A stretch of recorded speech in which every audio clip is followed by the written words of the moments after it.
Hello, I'm Adrian Finnegan. This is Counting the Cost on Al Jazeera, your look at the world of business and economics. This week, as rich nations corner the market for COVID-19 vaccines and treatments, what does that mean for the world's poor? We find out about the real cost of developing drugs. I'm Jonah Hull in Scotland's East Kilbride, where the world's largest trial of possible COVID-19 treatments has produced results that are already being used to save lives. And a hack, possibly by teens, that took Twitter by surprise. We talked to the CEO of a Silicon Valley company that does away with the need to remember passwords. The race to develop vaccines and treatments for the coronavirus pandemic is entering a crucial stage with large-scale trials underway. The debate over opaque pricing has raised concerns that pharmaceutical companies could be charging way too much for COVID-19 treatments. The latest bout of disquiet was triggered by Gilead's remdesivir and America's decision to monopolize supplies. Al Jazeera's Shihab Ratanzi reports.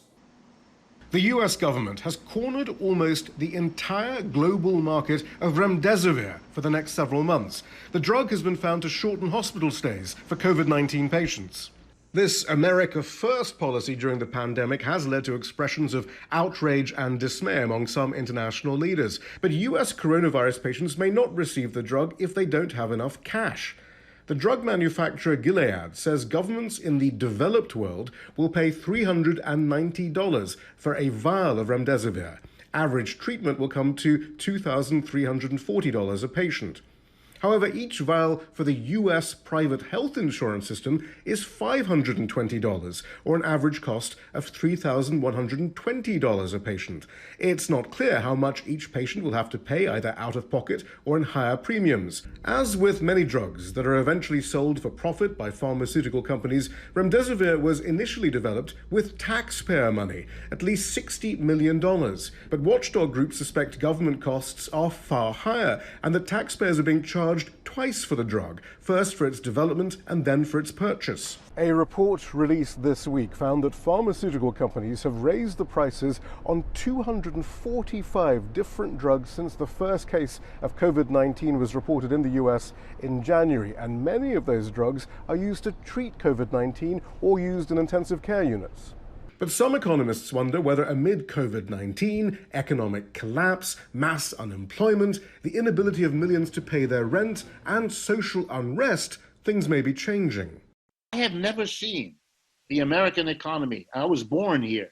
I've never seen the American economy in worse shape. The accumulation of dead ends, of crises for which I see no solution is overwhelming. And I think the system is shaking. Whether it'll disappear or not, I don't know.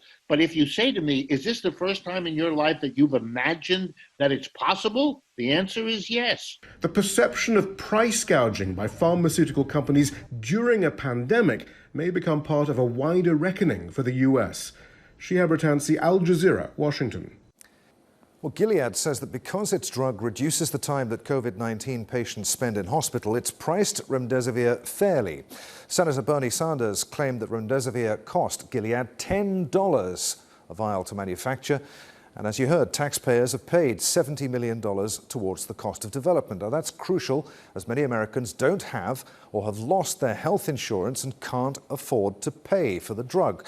The problem is, Gilead has made the same claim before. It bought the startup behind a ready-to-market hepatitis C drug for $11 billion and began to market the drug for $84,000, allowing it to almost recoup the cost of acquisition in the first year, according to Bloomberg. So how much does Big Pharma spend on developing drugs? Well, on average, $2.6 billion, according to Tufts University. But advocacy group Public Citizen believes the cost is closer to $1.4 billion.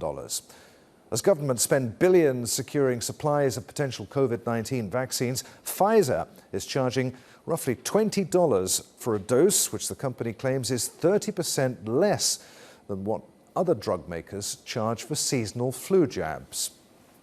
And because it isn't receiving government money for research and development, it can expect to make more than $15 billion in revenue.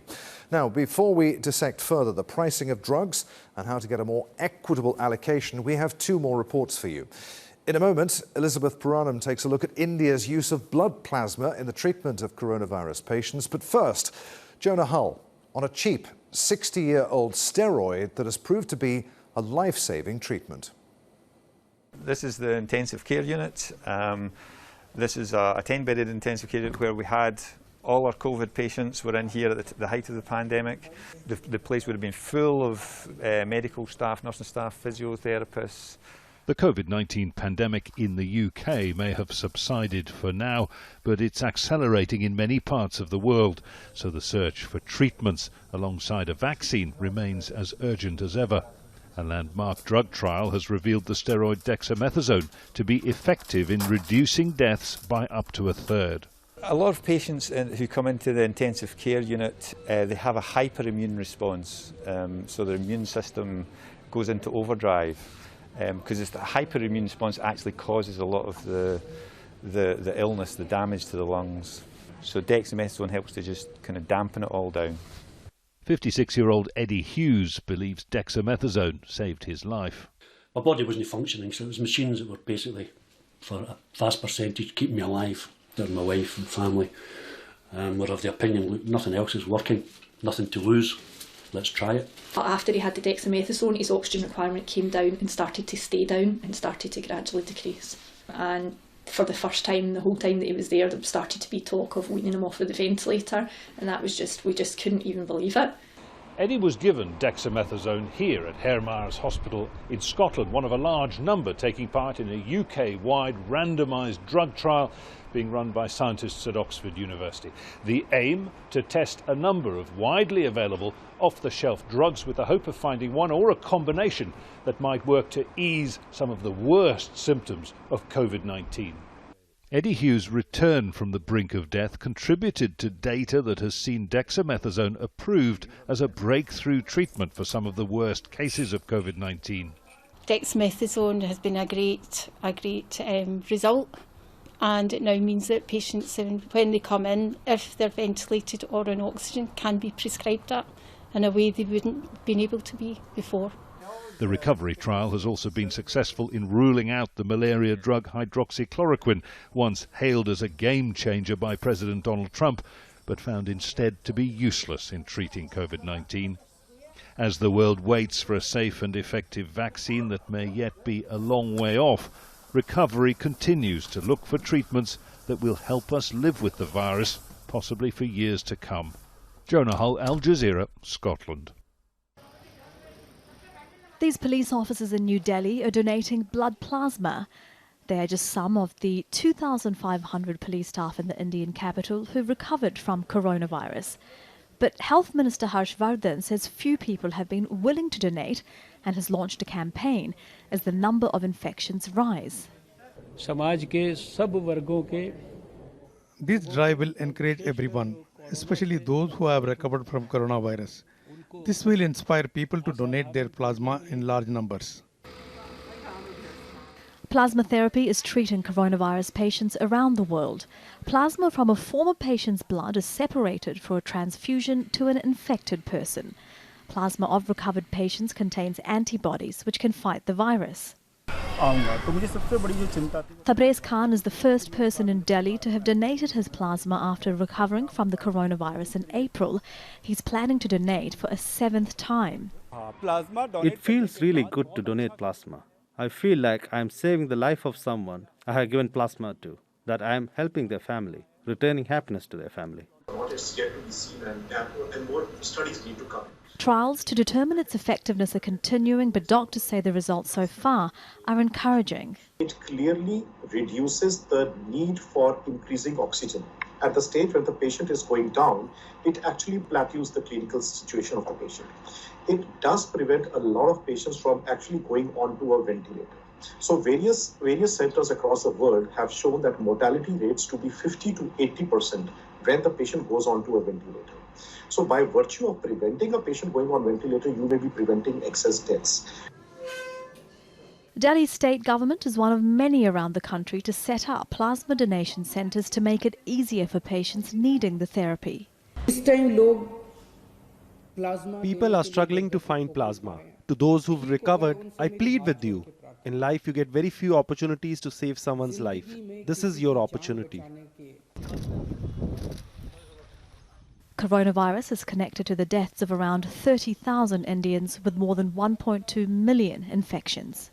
As well as launching a donation campaign, the state government here in Delhi is organising transport for those willing to come to one of its centres.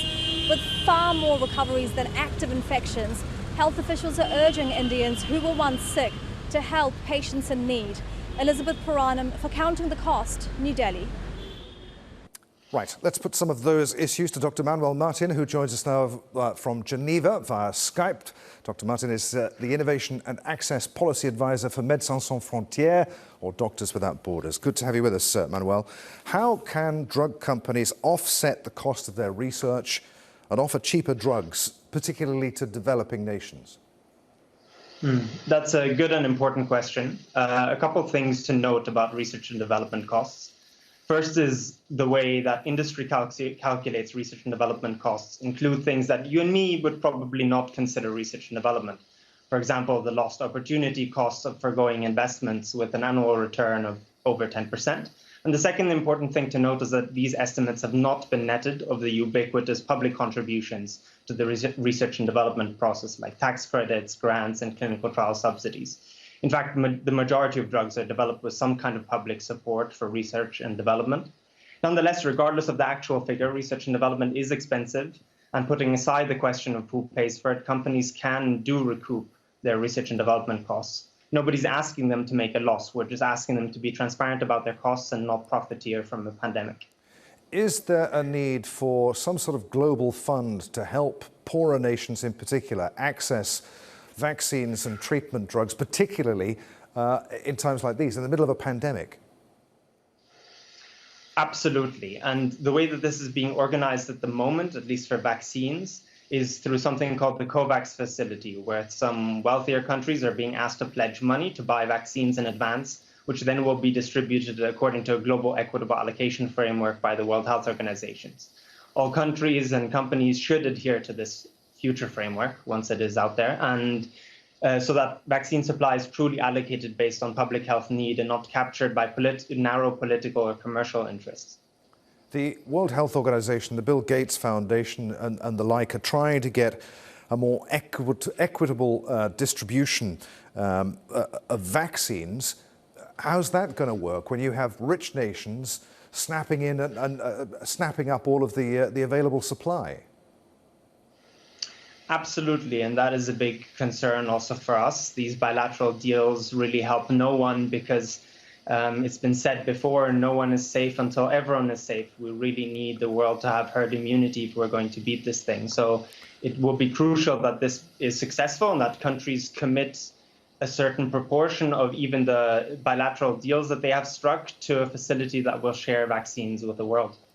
To be fair to the likes of companies like AstraZeneca and Johnson & Johnson, both have said that they're going to produce the vaccine on a not-for-profit basis. What does that mean for poorer nations, though? Even on a not-for-profit basis, can they afford them? That is a very good question. And I think if true, both companies should be applauded for their commitment to not profiteer from the pandemic, something that MSF has called for from the very beginning. Unfortunately, what companies say and what they do is not always the same. For instance, if you take Johnson & Johnson, in the past, they have claimed that their lowest global price for an important TB drug called bedaquiline was a not-for-profit price. Independent academics estimated that it could be produced at profit for less than a quarter of that price, and MSF has called for the price to be half. And just earlier this month, actually, they further dropped their supposedly not-for-profit price by over 30% following our intensive campaigning. I think it's also important to mention that these pledges only apply for the pandemic period, and if SARS-CoV turns endemic, there's no guarantee that prices will be affordable, especially for developing countries. Come the Northern Hemisphere winter, we're likely to have a second wave in the pandemic. Is a vaccine going to be in place by then to limit the effects of a second wave? What do you think the likely outcome will be? Well, we don't know that yet. We know that many groups are working very hard to develop a vaccine, but no vaccine candidate has passed phase 3 trials yet, so we don't really know how efficacious those vaccines are going to be, and therefore also how likely they're going to be successful. What about the ethics of developing a vaccine treatment in a hurry, which is what's happening at the moment? China, for instance, testing its vaccine in Bangladesh. Other poorer nations as well are basically at the forefront of experimentation, aren't they? Yes, and I think as long as this is done to strict ethical standards, this should be the case too, because vaccines and drugs act differently in different patient populations. But what it definitely should also mean is that the very populations on which these vaccines and drugs are being tested should have equitable access to them in the future. It cannot be that they are just the guinea pigs for clinical trials, but then won't be able to access the vaccines once they are successful. At times like this, in the midst of a global pandemic, should generic drug makers be given licenses to produce much-needed treatment drugs? Absolutely. Generic drug production will be crucial to meet the demands of this pandemic, and national hoarding of physical supplies of drugs or vaccines is regrettable and should be avoided. But actively using intellectual property to prevent generic drug companies from producing is immoral and stupid. We're all in this together. There's a wealth of research into testing kits. There's one produced in Senegal for $1. Is there any way of commercializing that kind of expertise as a solution for developing nations? Absolutely. I mean, accurate rapid diagnostic tests will be incredibly important to the global COVID-19 response, given that they are simple to use. And while there are over 100 tests on the market, the majority have limited to no evidence on diagnostic performance. An inaccurate test is worse than no test, so quality assured rapid diagnostic tests are needed. But once solid evidence for rapid diagnostic tests does emerge, it will be crucial to scale up affordable production as quickly as possible. And the example you cite is actually an excellent example of a private company, Mologic in the UK, collaborating with the Institut Pasteur to develop a rapid diagnostic test, and then in the future locally producing it in Senegal for a price that is affordable for governments in the region. This pandemic still has a long way to run. A vaccine, we're told, may be ready by the end of the year, probably more likely to be the middle of next year. What's going to be the fairest outcome for both drug makers and developing nations? I think the fairest outcome for the public would be that no one dies from COVID-19 because they cannot access a drug or a vaccine. And the fairest outcome for drug makers would be that the experience with COVID-19 ushers in a new era of drug development, which is collaborative, open, and doesn't have profit as the sole motive for innovation. Manuel, it's been really good talking to you on Counting the Cost. Many thanks indeed for being with us. Thanks for having me on. Now, Twitter found itself at the center of a hack that targeted its employees in order to access internal systems. Fake messages were posted from some of its most famous users' accounts requesting Bitcoin payments. For a platform that will play an influential role in this year's presidential election in November, Twitter's security breach is a cause for concern, to say the least. And of course, state actors have also been accused of attempting to hack laboratories and drug companies for COVID-19 research and vaccine secrets. As more of us are lucky enough to work productively from home, companies are stepping up cybersecurity for employees. Well, one company that helps businesses replace usernames and passwords with biometrics is Silicon Valley-based ForgeRock. And I'm delighted to say its chief executive, Fran Roche, is with us now. Fran, great to have you with us on Counting the Cost. Now, if a Silicon Valley social media platform like Twitter can succumb to a hack, what on earth does it mean for the rest of us? Thanks, Adrian. Thanks for having me. Well, what it means is that while we're really enjoying the benefits of digital transformation, and as consumers and users, we love to use all the different applications that we can over the internet, there's certainly a lot of risks out there as well. And that while a hack like Twitter is very complicated and there are lots of causes, and I think they're still diagnosing all of the details, what we do know is that part of that hack was caused by compromised credentials. We all have so many usernames and passwords, and when they get stolen, criminals can use those to really cause this type of trouble. So it's that kind of balance of the great opportunity of the internet while still some of this risk and security problems. 51% of us apparently still use the same password across multiple accounts. I suppose the problem is trying to remember all of those passwords, which ones you've set for which account. What's the solution to that? Yes, I really do think that, we think about this digital transformation, and the identity component is really broken. That's clearly doesn't work for users because we all hate having so many usernames and passwords. And it doesn't really work for the websites that we're logging on to because that really brings in security and a lot of risk to them because your account could be compromised. The good news, Adrian, is there are a lot of solutions out there today that can really break this problem and really kill the password. There are better ways to be able to recognize us as users, especially for lower risk transactions. We can actually eliminate the password by recognizing the device that we're using, our patterns of behavior, the way that we do banking. We can really get to know you and let you right in, and then only have to prompt you for higher levels of authentication, maybe an SMS code to your phone if you're doing something more risky. A lot of biometrics, as you mentioned.